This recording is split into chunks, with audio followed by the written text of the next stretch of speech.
All right, this this is lesson 4 for a choice reading case study. It was my student Jordan Dokes. Our lesson for the day will have to do with, when we open the lesson, we're going to do an exercise with antonyms. He's going to look at the definitions first, find out the equivalent antonym, and fill in the crossword puzzle. Afterwards, we're going to just address the essential question of the lesson, which is, in response to Harriet Tubman's request, is Frederick Douglass's response concise and effective? To do this, he will be reading the letter Frederick Douglass sent to Harriet Tubman. And as he reads it, he's gonna do it verbally, and he's gonna underline the phrases that are supporting his statement, and any words that he may figure out as being choice words. He's going to circle those. So he's going to use the strategy of underlining, chunking the text, and picking choice words and phrases to support his statements. And once he does that, we're going to discuss his answer choices. And in the end, then we're going to close out the lesson and reflect on what we've learned and how the strategies we've used in terms of chunking the text, underlining, and circling words are useful in his reading and what impact it may have on improving his reading. At this juncture, Jordan will begin with the opening activity, antonyms. So go ahead, Jordan, begin. To across, sit. Read the passage. Read the definition so you get an idea of what antonym you're doing. The veterinarian said our turtle was very healthy. To across the sit. Right. The audience was very rude. That is polite. Okay.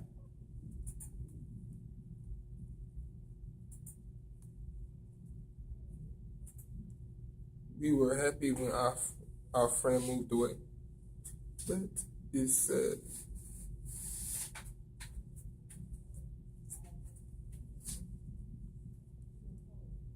The speaker was very dull. That's exciting. You kind of mumbled that. What did you say? The speaker was very dull. Okay. It's exciting.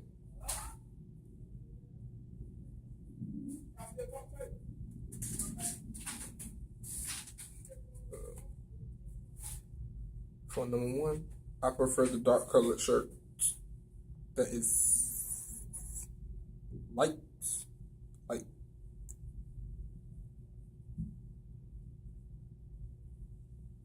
Please close the door when you leave.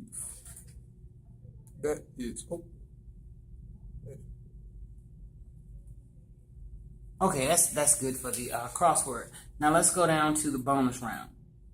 The bonus round says write an antonym for each of the following words. And I'll call the word out and you call out the antonym. Pessimistic.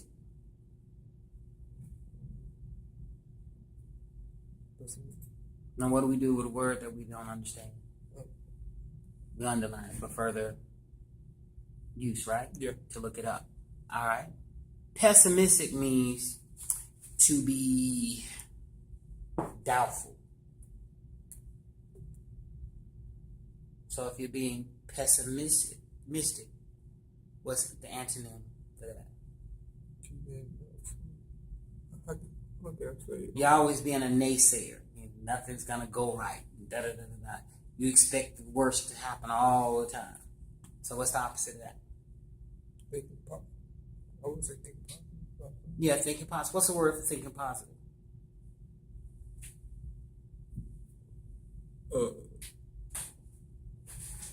Okay. I'll give you the word optimistic. Okay. Spell OPT. I. Mystic. Okay. All right. Our next word is permit.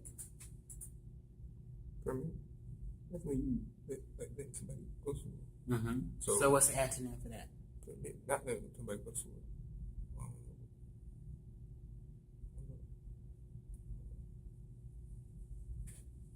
I know what the definition is for enemy.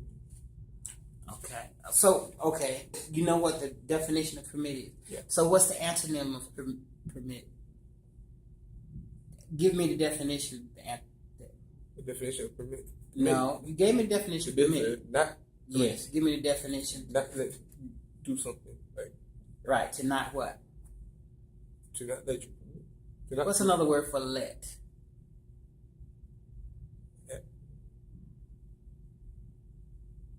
Like in your classroom, you ask for permission to go to the restroom, right? So the teacher what? What's the word? The teacher blanks you to go to the restroom. Gives. Starts with an A. Allows. Yes. Allows me to.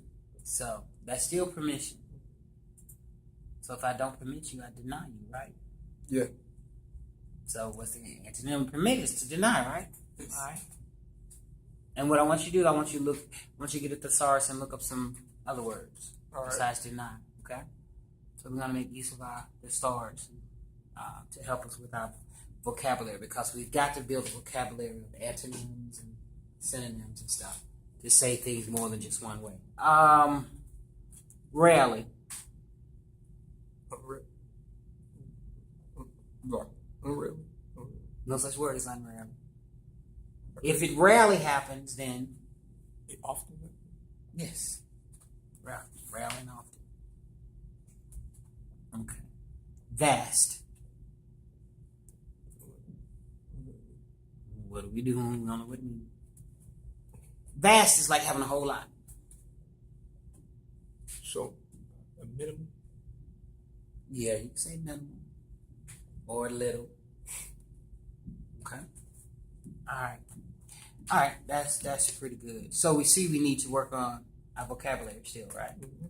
Okay. All right, let's move forward. Now, here we go. If you look at the solution sheet. Pessimistic. They gave you two words. One we discussed, optimistic, and the other one, hopeful. Vast. Limited and what? Small. Because see, vast is like got a whole lot. You got a little bit, small. Okay. And then you said rarely. They used the word what? Commonly and normal. And the one you chose. Often. Exactly. All right. Now let's move into. Keep in mind when we read. Thank you, Mr.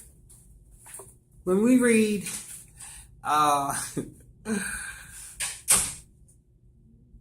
Thomas Jefferson's letter to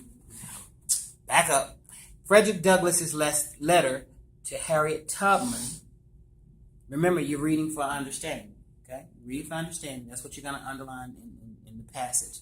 Even the words, the choice words, because when we're talking choice words, we're talking words that's going to help support what you're saying. Okay, and that's our purpose in reading it. And I need you to read it aloud. And then we'll verbally discuss the questions.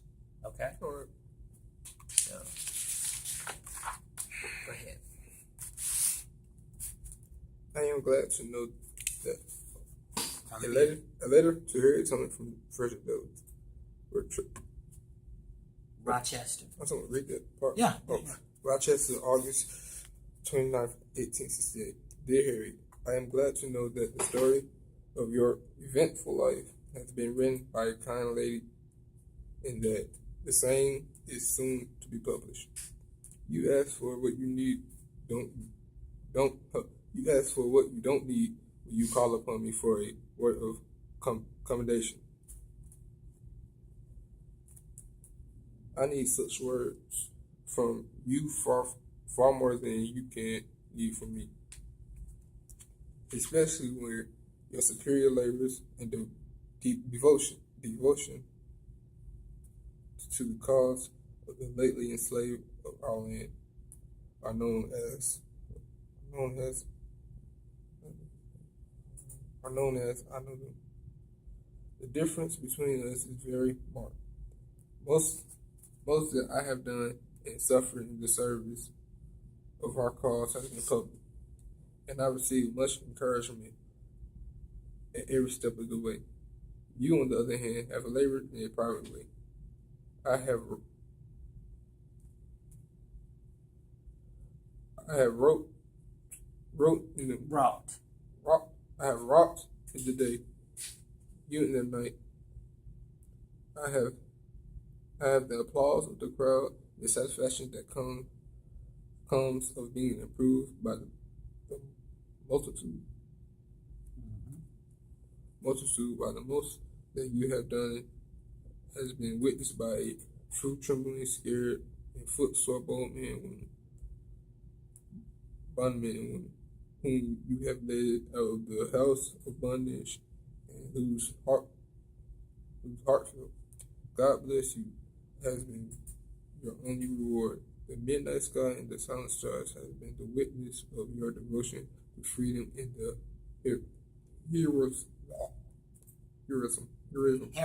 heroism. Expecting young round of scarce memory, I know of no one who has willingly encountered more perils and hardships to serve our enslaved people than you have.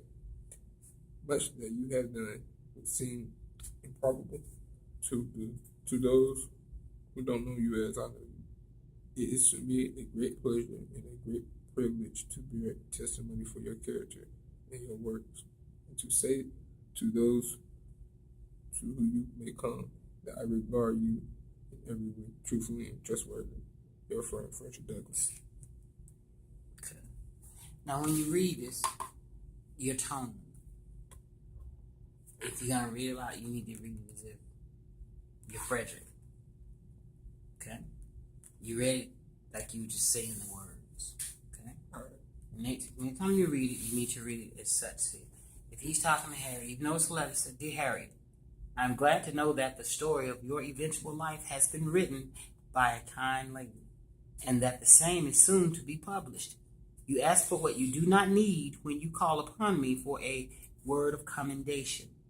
And see, that way, it says you kind of feel in what you're reading. Because when you read something, you want to have meaning to it, not just because you can say the words, okay? Now, let's take a look at, see if you comprehend. You want to try it again before we go on? At least the first two sentences. To try to read it, put yourself in Frederick's. So start right here. Accommodation. Yeah, start after commendation. Start after or stop? Stop if you want to start from the beginning. I am glad to know that the story of your eventful life has been written by a kind lady, and that the same is soon to be published. You ask for what you do not need when you call upon me for a word of commendation. Right. Okay, that's better. Because before you were just saying words. Okay. Now, here's the first question. You remember what you read? Or you need to read it again? Yeah, what? Yeah, man. Okay. All right. What is Frederick Douglass's purpose in writing this letter? And how do you know? Showing how appreciative he is of Harry. And because he kept saying that, like, how can I say it? As he is, like, they're going through the same thing, that sort of kind, and she's a big major part of it. Big major part of it. All right, go cite something to support what you're saying.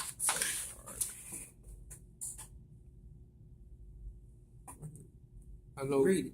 I know of no one who has willingly encountered more perils and hardships to serve our enslaved people than you have. Okay. So, what are you saying supports the reason why he's writing this letter to her? Or the reason why he's writing it? The question is, I think, isn't he trying to thank her? What is Frederick Douglass's purpose in writing this letter? It's trying to thank her. Now remember, he's what? He's responding to her. So why do you think he's responding to her? Good. She responded to it because she wrote in the first thing. Okay. All right, let's go to the second question. The two questions we were aimed at. What word choices does Douglass use to make his point? Give 3 examples. What effect do these words have? Do they support his purpose? Okay?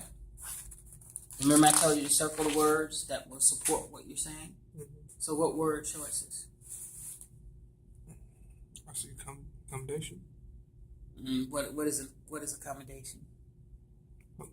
See, you ask for what you do not need. You come to me for a word accommodation. It's like a favor. Yeah, accommodation is like a recommendation. That's one. Right here, I have received much encouragement at every step of the way. You, on the other hand, have labored in a private way. I have wrought in day and night.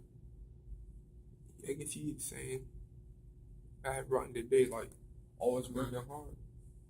And rot Yeah, means, but just looking for a word. rot means like it's rotten, spoiled. Okay. Not one. This was about. She asked him for a recommendation because for whatever reason, she needs him to speak up for her.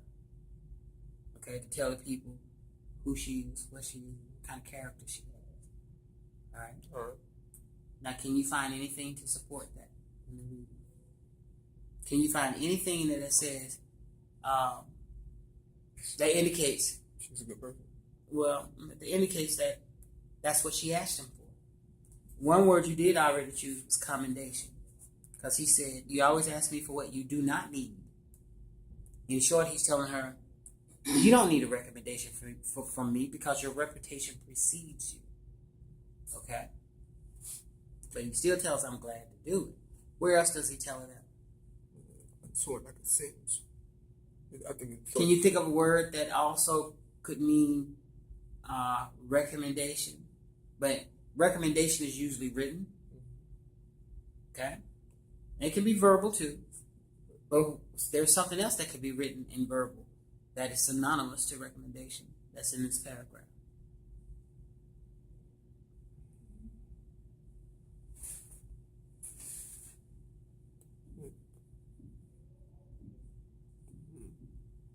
the same thing can be written and is it written in what? It can be written or verbally said. I won't say published, but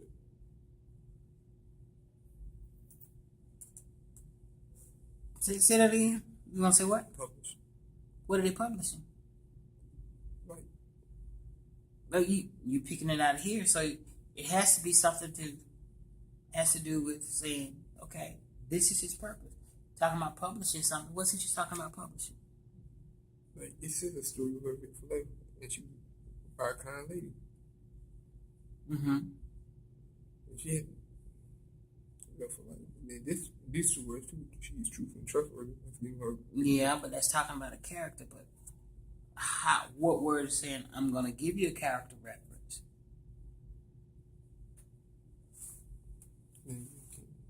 All right, check this out. It says, "It is my great pleasure and a grand privilege to bear testimony." To bear testimony. Those are the kind of words you need to look for when, such as this sentence says, okay, a question mark. This question says, what is Frederick Douglass's purpose of this letter? That tells you. She asked him to bear testimony. He said, you asked me for a commendation. That's two examples right there. Can you find the third?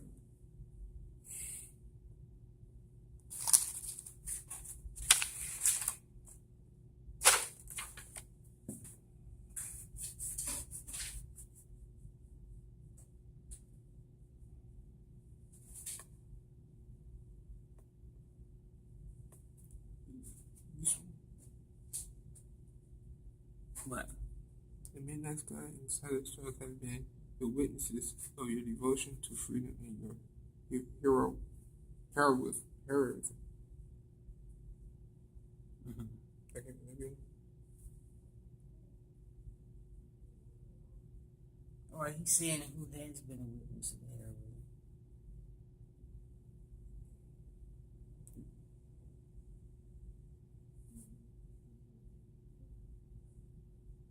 Can't find anything else a lot closer.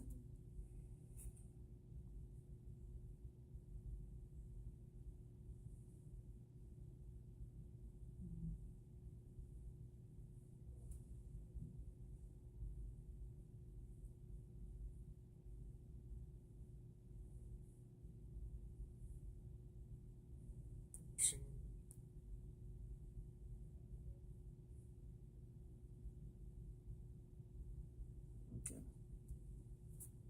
All right. Much that you have done would seem improbable to those who don't know you, as I know you. That's a phrase. No. That could intimate that. Okay. All right. So we talked about the phrasing and choice words. When you're giving sentences like this and they're giving you questions such as, what effect do these words have? Do they support its purpose?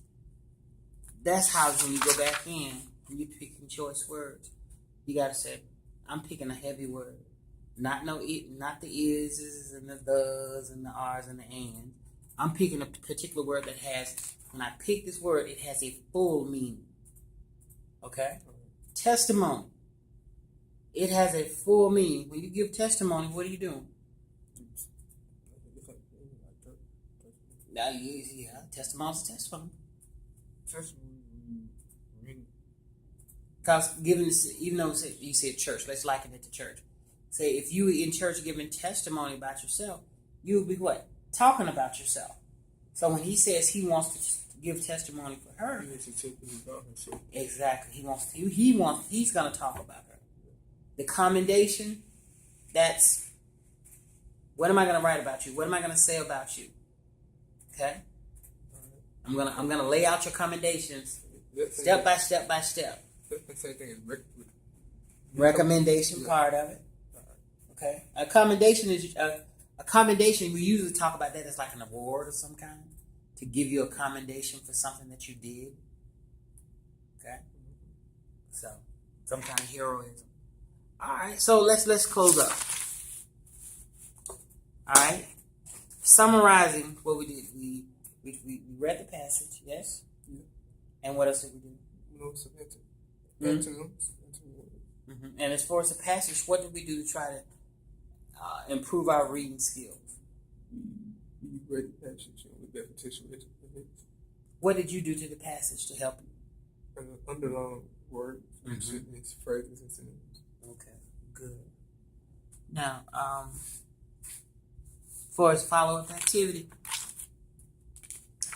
I have a lesson here, which I really want you to read. I think it's pretty good, and I think it's something to be interesting to be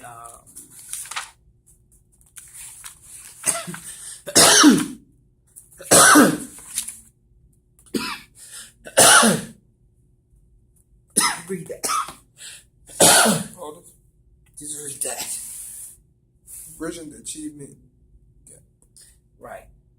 This is what I want you to read, because it's about bridging the achievement gap between black males and white males, between blacks and whites. So there's an achievement gap there, especially in reading, that needs to be gapped. And one of the and reading is always going to help, because you're going to practice the same thing, except this time when you read it, I want you to use the left margins. Okay, I want you to put the left margins over here to put down your notes in terms of what you understand that you just read. In short, you summarize it. No long story. When you read this little passage, it says, this meant this. And on the margins over here, I still want you to use the chunk in the text. I still want you to underline phrases you're having problems with and circle words you're having problems with. Okay? And if you need to, list some words out here in the right margin. Okay? Right. And then when we come together again, we're going to do that. All right? Okay. Then that's today's lesson. All right? Have a good one.